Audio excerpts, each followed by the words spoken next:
Welcome back to Acer's TeamStory Cup, and we just saw 4GG. Yeah, I have nothing, man. Oh, I saw you looking up. I know. I thought you'd have something. I tried to look it up. I tried to be smart, but no, I have nothing. Just dodging a bullet. Dodge a bullet is the only one I can think of too, man. No, there are way cooler sayings than that. My dad would. Didn't be able to you come up study with like English language? Well, yeah, but you're talking for like this guy. He's always like criticizing me. Whenever I write something for him, he's like, "Yeah, Kev, I know that you're trying, but I cannot possibly read this. I used to be an English major, and this is awful." And I was like, "Oh, wow, thank you, Ben. I'm trying to help you." And now he doesn't even know any other saying than dodging a bullet. Wow. Thumbs up. Thumbs up, my English major. Sorry, bro. Don't know about that university. You can't win them all. Don't know about that Georgia university you went to. You sure it was an official one, though? it's online, so I paid $50 and they gave me my certificate. University of Phoenix, right? 4GG is already in the game. The next map that will be played is going to be on Star Station. I'm thinking which other race. I mean, that's actually a reasonable map for Protoss against Terran, in my opinion, because all three bases are relatively close to each other. There's quite some surface area in the main, but not an insane amount. I mean, they might send out Zoke if he feels really confident in PvT right now, but I kind of doubt that. I don't know. I actually have no idea, man. Maybe they send out Lolvus XD, just like try something crazy, take out 4GG. Do you think that's a good option? It's a possibility. It's a possibility. Why not? Have to remember that 4GG could still be revived, so I think if they were to do something like that, they just kind of revive him and then crush it and kind of continue on. I think we might see one of the Moreno brothers try to bring out some classic play. I don't think it'd be Vortex though. I think Lucifron's maybe the go-to pick here. Yeah, but when I spoke to Lucifron at IPL Dice, that's of course already good 2 months ago, I believe, or somewhere in February. He did win that tournament. I don't think a lot of people were aware of that, but it was like a $5,000 one-day event with Grubby, Illusion, Scarlet, and Lucifron. And Lucifron actually won the tournament pretty flawless. He took out Scarlet, I think 2-1 in the winner bracket final, and I think 3-0 or maybe 2-0, but he got like one map up from winning the winner bracket. 3-0 in the final. Lucifron played really well, and I asked him about his shape and his feelings, and he said overall he's feeling really good, but back then he said he didn't really like TVT all that much, and that was his weakest matchup. That was of course Wings of Liberty. We are now Heart of the Swarm, so everything could have changed, and there he is. Lucy, the man himself, joined the game. So we're going to see some super high level TVT action between two of the best players currently living in Europe, Lucifron and 4GG. That's going to be really sick. We've already seen that TVT has gotten quite a facelift in Heart of the Swarm. Innovation against Flash. Dude, like the speed medevacs, the Widow Mines, the already high mobility and explosiveness of the bio. This game could be serious. This could be a super action-packed game as well. I love where TVT has been going. I already thought that in Wings of Liberty it could have been a really exciting matchup. Certainly when the level of play was extremely high, just so much happening, drops all around the map, and well, do that like times X3 and you have Heart of the Swarm in TVT. So I think it's going to be awesome. Or TVT in Heart of the Swarm. Should be a great match. I'm really excited. And it's going to be a really important one as well for Caron T. Because if Lucy loses, then suddenly you get in this scenario where is 4GG really going to go on this rampage? So then it might get really tricky. Kev's got his fingers crossed for a 4GG rampage, I think. I'm relaxed, Ben. I'm relaxed. And I think that Millennium will probably still send out Daishi as well, because he's been doing so well. It only makes sense, in my opinion, if a player does really well for you in the qualifiers, that you also start using him in the main tournament. I mean, never change a winning team, right? And if Daishi is like all killing people left and right, you might want to keep him on. I think it's also really cool that Johan Merlo is winging for Millennium. He's been part of the team in the past, so I think it's awesome, and I would love to see Johan play some games. I would too, man. I would really like to see what Todd's working on these days, as we do have cross spawn on a Star Station. This is a map that I have a love-hate relationship with. Yeah, I'm not too sure how I feel about it actually. I have had some really good games on it though. Like that's the good thing. I kind of hate it in PvP. Like stupid stuff always happens for some reason. I like the map when you get cross spawn, but when you're close to somebody, like bottom or top, oh, I hate it so much. How much, man? So much, Kev. I hate it more than Kitty is scared of you. Yeah, Span has a cat, and his cat really doesn't like me.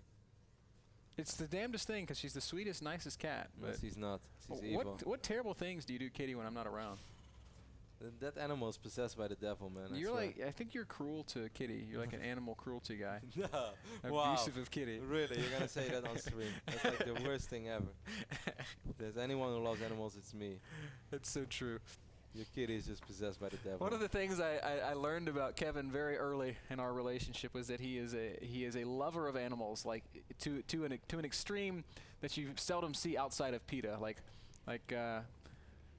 I'm trying to think of the example, but like there was a story or something about somebody that, you know, they left their dog out for a weekend without feeding the dog, which is terrible. Yeah, I saw that, by the way. And Kevin was saying, this was back in Europe, I think, by the way, and I very distinctly remember Kevin being like, oh, that person, somebody should just take him out in the back and shoot him. And I was just like, whoa! Kev's the guy that would kill a person before he would kill an animal. It's true, though, right? I mean, that's like a brutal thing to say. Obviously, you cannot say it like that. But yeah, I think that people who treat animals wrong on purpose, yeah, they deserve some sort of punishment. And I wouldn't hold back then. He wouldn't hold back. Killing them goes a little far. I prefer to break their knees. Break their knees? Yeah, get a baseball bat. Oh my goodness. So the SCV scout by Lucifron going down, sending his SCV to the right, all the way from the right top side of this map, of course, as he is the blue Terran player. And he eventually did find Millennium 4GG. 4GG who did not scout at all. He's just like, is this cross only? He wasn't sure. Now he is command center going down for 4GG already. And same goes down for Lucifron. Lucifron building it on the low ground immediately, not too worried about it. Putting a reactor on this factory. Pretty similar builds here, Kev, as each of these guys are going to move into the mid game on pretty equal footing. Yeah. Curious. It's going to be Widow Mines right away, I wonder. Hellions. I think like this map is a little bit too big for Widow Mines. 4GG's even going to send off his first barracks immediately. Well, Ben, if there was ever a tale of someone liking to go mech, I guess this is probably one of them. It's like my first barracks, no, I don't think I'm going to need that one. I mean, who needs to scout with an SCV when you can just lift up your barracks and send it across the map? Lucifron is a fast, talented, multitasking, capable player, so I would love to see Lucifron's bio against 4GG's mech. We are going to see a couple of Widow Mines, and there is no production on Lucy's barracks, so it could be that he's met. Yep, they're both going armory. So out of all the maps, mech versus mech. I mean, out of all the maps that are out, like the good thing for mech on this map is that you can take 3 bases really comfortably, because this is the only little area you have to worry about. Ooh! Whoa! The Widow Mines right now, but if he just moves the Hellions out of range, actually, wow, Lucifron is going to be able to get really annoying here. Because 4GG doesn't. No, not in range. No, the Hellion does get picked off. So nice play there, or I guess opportune play there for 4GG. As we see Lucy moving across the map with a couple of Widow Mines of his own. Where's the other? He should drop it. He brought it back. He wanted to make sure. Look, Bell. Oh, really? Oh, wow. Come on. If you talk about living on the edge, this Hellion, man, he's been placed. Yeah, there and back again. First Hellbats in production now already as well. Of course, we do have the armory. And a medevac coming from Lucifron. Kevin, remember Lucifron's medevac Hellion micro against Stefano in Wings of Liberty? Of course, man. How could I ever forget that game on the Shadow Temple? So imagine that with Hellbats. Man, what happens if 2 Widow Mines kill each other? They just both die. If a tree falls in the forest and no one's there to hear it, does it make a sound? Yes, of course. So if 2 Widow Mines meet in the middle of the map and kill each other, yes. Does anybody notice? Yeah. Supply count notices, man. First Vikings are in production as well. Of course, 1 or 2 Vikings will help out a lot in dealing with drops. It's not going to be all you need. Look at these Hellbats. They're looking up like, I dare you to land, bro. I dare you. I double dare you. Lucifron has a Widow Mine right outside of the main base of, or right outside of the natural 4GG. 4GG has 2 Hellions on the other side of the map instead. So I don't really think anything is going to happen for quite a while. Both players are just going to macro up as good as they possibly can. I mean, I think Lucy is going to try to make something happen with this Hellbat, but we have 4 Hellbats over here for 4GG. It's going to be tough. And there is a Viking as well, 2 Vikings actually. So Lucy, line them up, line them up. Well, wow, what the hell? How many SCVs died there? It looked like a lot. 4 or 5, I guess? No, only 2. Oh, but he gets... Oh! Well, he gets 5 in total. I think that's like okay. Obviously, perhaps it wasn't worth the entire... Wow, actually, Lucifron's ahead 9 workers right now. That's quite a big deal in TVT in this phase of the game. I mean, overall that was an expensive drop, 2 Hellbats and a medevac. But considering the fact he already went for it, he already committed, the Vikings were going to take out that medevac anyway. That was pretty much the best case scenario. The barracks is just like, I dare ya. Ooh. Oh, that's so smart. Oh, that's so cool. Did you see that? Yes, sir. Yeah. Icing on the cake. Positions the Hellbat so that the splash damage kills the Widow Mine. Yep. So Lucifron's plan perhaps backfiring a little bit. Barracks will die. Little trick that we often saw in Wings of Liberty as well. Lucy is back, and he's got 2 more Hellbats, and this time 4GG's defending forces are pretty far out of position. Unfortunately, there's no more speed boost on that medevac. Great play by Lucy, though, pulling 4GG out of position, setting up the second drop in the main base, and 4GG seems completely unaware that army is not moving. Uh-oh. And the SUVs are not moving either. There are a couple of SUVs will definitely fall. Wow, so many of them are so low on HP. Oh, one more shot would have been Hellbat is like, huge. I'm so slow. I'm so slow. At least a lot of mining time lost. But that could have been a lot worse for 4GG than it... Oh, these losses are really starting to stack up, Yeah. I think. Oh, no! Oh, my goodness! Ah, shoot! That's a reasonable shot off. Not the best one ever.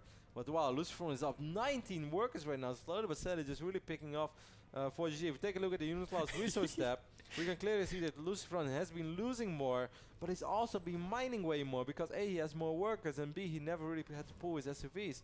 So, I gotta definitely say, good trades. Hellbats look so silly when they're running. It's like, Marauders are fat, but Hellbats are downright obese.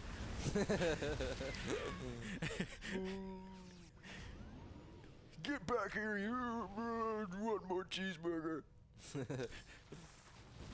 Boom. Nice little drop there by Lucifron. Lucifron doing a really good job keeping up with this macro, despite putting on all this pressure and investing quite a bit in those Hellbats and in those medevacs. Almost So many quite right factories, man. No, but so many factors from either side. Lucifron does have triple orbital as well, just like 4GG. 4GG is of course not down and out yet. Yes, he's definitely quite a bit behind right now. He's down 18 workers.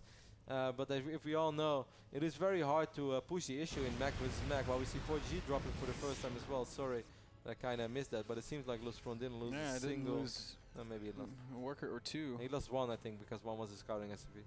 But very nicely defended there by Lucy, minimizing the damage. And I think that's another medevac in the bottom of the map. The thing is that it's so hard, as I tried to say before, 4GG started dropping and he interrupted me. Shame on you, 4GG. That it's really hard to push the issue in mech. Even when you have like a slight advantage, it doesn't mean that you just roll in and crush the other opponent's mech army. So it is likely that despite Lucifron's going to be able to max out much quicker than 4GG, well, trying to kill some more SUVs. This time 4GG is pretty well aware. I would love to see him just drop 1 Hellbat and then when everything starts moving, drop the other one. You know? Man, I still call them Battle Hellions. I don't know why they changed that. This Hellbat sounds more badass. I think Battle Hellion sounds way more badass. 4GG is actually moving out right now. I'm very surprised by that. That's a pretty cute Hellbat army, but... He's got more Hellbats. He's got less tanks. Yeah, I don't think that he's in a position to make something happen. Perhaps he's over-underestimating the amount of losses that Lucifron take for doing all those drops and underestimating the amount of damage he took, because there's no way in hell he's going to be able to make something happen here. Yeah, it's a very strong position for Lucifron. And 4GG knows it. Yep, scan goes down and he's immediately going to turn back around. Taking a look at the upgrades, it's really quite even, but God. Look at the economies. Yeah, that's pretty sick. 48 workers against 75 right now. Pretty flawless game by Lucifron. I mean, this is really like the epitome of harassment, basically. While once more he's going to drop some Hellbats, and yes, once more these Hellbats will eventually but die. this time if he unloads, there's nothing in the main base to do anything about these Hellbats. Split him up. Yeah, should have. He's just A-moving right now. Hellbat versus Viking? Hellbat would have probably won that if they would have started attack move immediately. And you don't really want to repair your Vikings. But during all this, Lucifron is just building workers, building workers. He's almost doubling the worker count right now of 4GG. That's really sick. Over the entire game, Lucifron has killed 20 workers. But the crazy thing is that he's up like 33 workers. So not only has he been killing more, he's also just been macroing better. Wait, Lucifron's Hellion is still alive? I think that was just another drop. No, it wasn't. The Vikings lifted, and before it ever killed it. Oh man, and he got a couple more kills, I guess. Well, he killed 1 SUV.